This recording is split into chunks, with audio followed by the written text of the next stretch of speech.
Welcome to my channel, Raw Fighter. Please support me by subscribing to watch sports news and updates. Vince McMahon isn't as smart as people think, says WWE veteran. The Netflix documentary series about Vince McMahon tells the story of the former WWE chairman who bought several professional wrestling territories in the 1980s.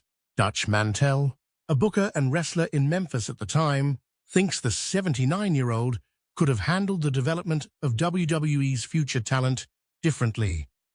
In 2013, WWE opened its Performance Center training facility in Orlando, Florida.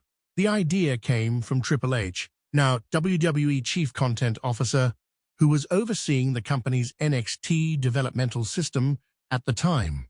During a smack talk with Sportskeeda Wrestling's Sid Puller III, Mantel questioned why NXT was created as a developmental brand for WWE. If McMahon had better relationships with other territories, the former WWE television star believes the future star would have been better prepared. What I'm trying to say here is that Vince isn't as smart as we think he is sometimes. Mantel said, if he'd waited a little bit, he wouldn't have needed NXT, because at the time, he had all the territories. Memphis, South Central, Florida, Atlanta, Georgia, Alabama. He had a little training company there. The contract was done, but he didn't pay. He just brought her there and had her train. To hear more of Mantel's thoughts on the Netflix series Vince McMahon, watch the video above. Dutch Mantel talks about Vince McMahon's unique approach to creating new talent. During his Mr.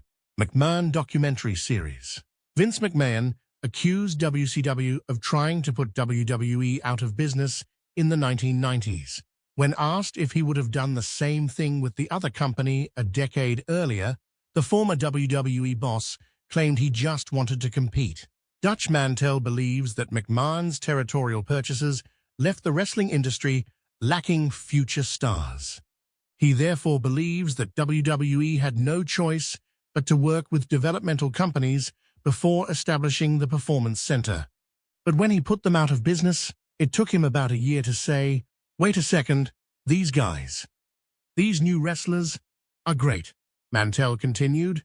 He said, we've got to train them somewhere. And that's more or less the beginning of the training center.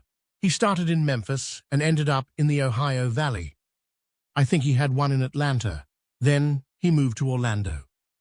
Please don't forget to subscribe. What do you think? Share your opinion in the comments section. Thanks for watching this video.